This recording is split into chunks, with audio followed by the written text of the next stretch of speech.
حالات یہ ہو چکے ہیں کہ ہم اپنی طبیعت کے مطابق سوتے ہیں، رات کے 2-2 3-3 بجے تک ٹی وی کے اندر سیریل چل رہے ہیں، ہم اپنی طبیعت کے مطابق جاگتے ہیں اور اس کے اللہ اکبر پھر فجر کی نماز بستر میں غائب کر دیتے ہیں، اور پھر جو ہے جب سورج بلند ہوتا ہے، سورج طلوع ہوتا ہے، اس وقت ہماری آنکھ کھلتی ہے۔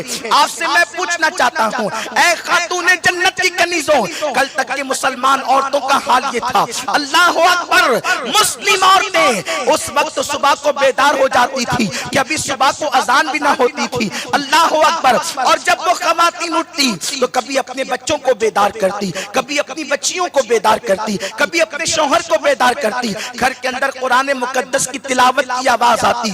اس شان سے جب عورتیں اپنے گھر کے اندر زندگی گزار رہی تھی تو اللہ اکبر، شوہر چند روپے کما کر کے لاتا، اللہ اس کاروبار کے اندر برکت عطا کرتا، ایک کمانے والا ہوتا، کئی لوگ کھانے والے ہوتے، لیکن اس کے باوجود بھی اس میں برکت ہوتی۔ اے خاتون جنت کی کنیزوں، آج بات کیا ہے؟ لاکھوں روپے کمائے جا رہے ہیں، بڑی ترقی کے ساتھ، بہت ترقی یافتہ دور کے اندر لاکھوں روپے کمانے کے باوجود گھر کے اندر زگ ہو رہی ہے، گھروں کے اندر بے چینی ہے، گھروں کے اندر بے قراری ہے۔ وجہ کیا ہے؟ اللہ اکبر، میرے آقا صلی اللہ علیہ وسلم فرماتے ہیں 3 چیزیں منحوس ہوا کرتی ہے، 3 چیزوں کے اندر نحوست آ سکتی ہے۔ آقا ارشاد فرماتے ہیں کبھی کبھی گھر بھی منحوس ہوتا ہے، کبھی کبھی عورت بھی منحوس ہوتی ہے، کبھی کبھی گھوڑا بھی منحوس ہوتا ہے، 3 چیزوں کے اندر نحوست آ سکتی ہے۔ اللہ اکبر، جو عورتیں سورج نکلنے کے بعد بھی سوتی پڑی رہتی ہے، گویا کہ ان کی وجہ سے گھروں کے اندر نحوست ہے، شوہر رات و دن کمائے گا لیکن برکت نہیں ہوگی، اور وہ خواتین جو صبح کو اٹھ جاتی ہے اللہ کے قانون کے مطابق ان کا شوہر تھوڑا کماتا ہے تو اللہ رب العزت برکتیں عطا فرماتا ہے۔ اللہ کی حدوں کی حفاظت کرو میرے پیارے آقا صلی اللہ علیہ وسلم کی کنیزوں۔ آج یہ میں تمہیں بتاؤں، اللہ اکبر، آج عورتوں کے شوق کا عالم کیا ہے؟ مجھے زیور مل جائے، مجھے کپڑے مل جائے، مجھے کھانا مل جائے، مجھے بائک پر گھومنا مل جائے، اور اس کے بعد حل من مزید، حل من مزید، اس کے نعرے لگ رہے ہیں۔ میرے آقا صلی اللہ علیہ وسلم کی کنیزوں، آؤ میں تمہیں بتاؤں کل کی خواتین کا حال کیا تھا، کل کی خواتین کی کیفیت کیا تھی۔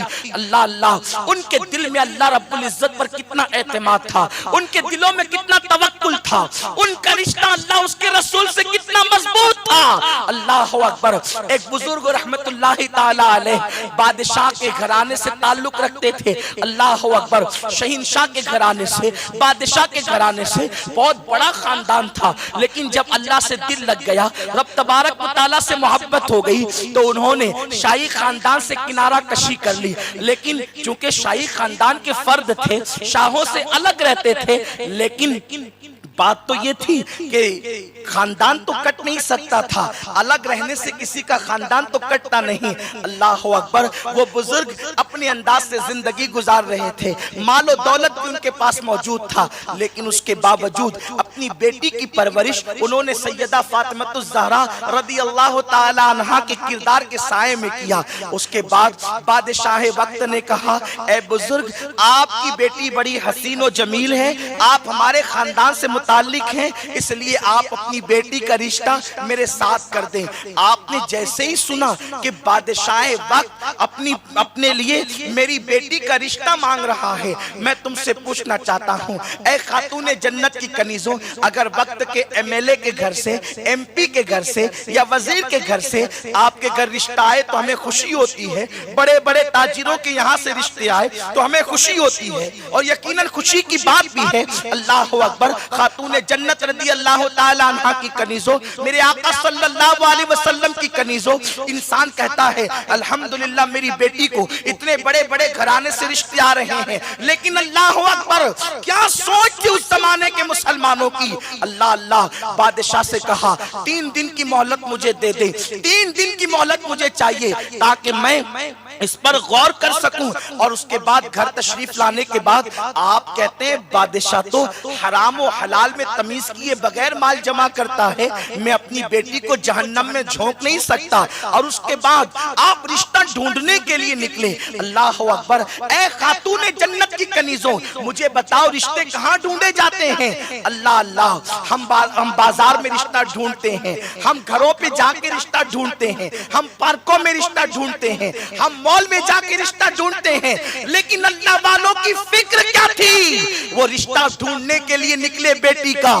کبھی اس مسجد جا رہے ہیں، کبھی اس مسجد جا رہے ہیں، مسجد کے دروازے پہ جا رہے ہیں۔ کیوں جا رہے ہیں؟ کہ مجھے داماد ملے تو گناہوں کے اڈوں پر جانے والا نہیں، مجھے داماد ملے تو اللہ کے گھر سے چمٹا ہوا ملے، کیونکہ جو رب کا وفادار ہوگا وہ سب کا وفادار ہوگا۔ جو رب کا وفادار نہیں ہو سکتا وہ میری بیٹی کا بھی وفادار نہیں ہو سکتا۔ آخر کار ایک نوجوان کو مسجد سے لگا ہوا پایا، اس کو دیکھا، اس کے چہرے پر نورانیت تھی۔ اللہ اکبر! اس نوجوان سے کہتے ہیں بیٹے تم کنوارے ہو یا شادی شدہ ہو؟ اس نے کہا کہ بابا میں تو کنوارا ہوں اور ابھی تک میری شادی نہیں ہوئی۔ وجہ یہ ہے میرے پاس کوئی مکان نہیں، کرائے کے مکان میں رہتا ہوں، میری کوئی مستقل آمدنی نہیں، مزدوری کر کے 2 روٹی اتنا پیسہ کماتا ہوں، 1 روٹی صبح کو کھاتا ہوں، 1 روٹی شام کو کھاتا ہوں۔ کہا بس آپ بتائیں کہ آپ شادی کرنا چاہتے ہیں؟ اس نے کہا لیکن میرے پاس تو کوئی انتظام نہیں۔ کہا کہ انتظام میں کروں گا اور تیرے ساتھ ایک اچھے گھرانے کی لڑکی کے ساتھ شادی کروا دوں گا۔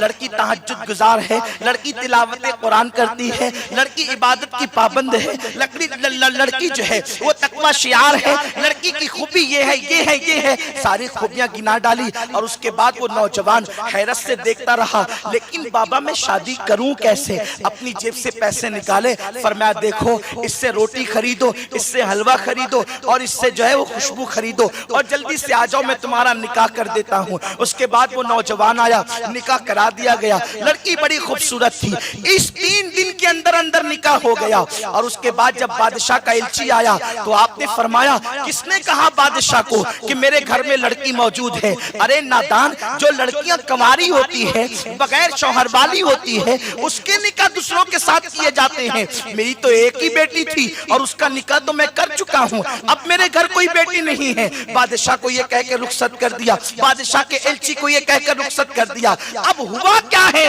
لڑکی کی رخصتی کا وقت قریب آتا ہے، ایک باپ اپنی بیٹی کو اس کے شوہر کے گھر پہنچاتا ہے۔ اللہ اکبر! وہ بیٹی کتنی پاکیزہ خیالات کی تھی۔ وہ بیٹی جو ہے اللہ اکبر جب اپنے شوہر کے گھر گئی تو شوہر کے گھر جانے کے بعد کیا دیکھا؟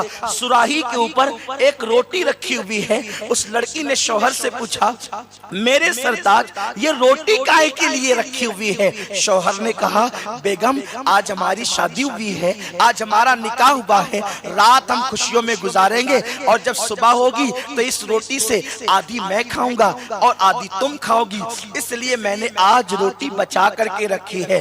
لڑکی فوراً اٹھ کر کے کھڑی ہو گئی اور کہنے لگی اسی وقت مجھے اپنے باپ کے گھر پہنچا دو، تمہارے ساتھ میرا نباہ نہیں ہو سکتا۔ اس جوان نے کہا میں نے تو پہلے ہی سوچا تھا ایک شاہی خاندان کی بیٹی جو ناز و نم میں پلی ہے وہ میرے ساتھ کیسے زندگی گزار سکتی ہے؟ میں تو 2 روٹی کمانے والا انسان ہوں، یقیناً میرے ساتھ یہی ہونا تھا، لیکن تم نے میری غربت کا مذاق اڑانے کے لیے کیوں نکاح کیا؟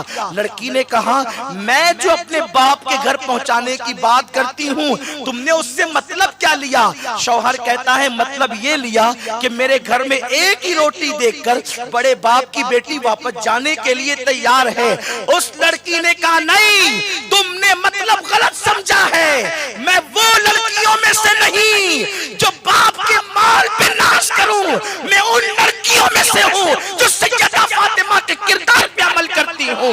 یاد رکھے یا تو گھر میں یہ روٹی رہے گی یا تو گھر میں رہوں گی۔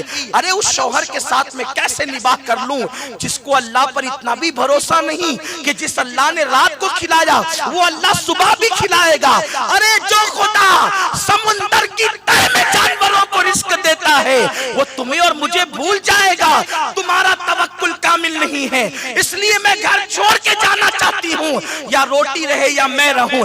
شوہر نے کہا ٹھیک ہے، اگر مجھ سے بڑا تمہارا توکل ہے تو روٹی نہیں رہے گی۔ وہ روٹی لے کر نکلے اور غریب ملا تو اس کو دے دیا، اور اس کے بعد آئے اور پھر گھر کے اندر آتے ہیں۔ اللہ اکبر، ان میاں بیوی سے جو بچہ پیدا ہوتا ہے وہ وقت کا ولی کامل پیدا ہوتا ہے۔ آپ غور فرمائیں، اگر قوم کی بیٹیاں اتنا نہیں کر سکتی، اور ہمیں معلوم ہے دور کے حوالے سے اتنا تقویٰ تو آپ اختیار نہیں کر سکتی، کم سے کم اتنا تو کر سکتی ہے کہ اگر غریب شوہر مل جائے تو غریب شوہر کے ساتھ نباہ کر لو، اسے تنگ مت کرو، اس لیے کہ اللہ اکبر یہ تقدیر کی بات ہے۔ تقدیر کے ساتھ سمجھوتا کرنا یہ ہم سب کی ذمہ داری ہے۔ تقدیر سے لڑ کر کے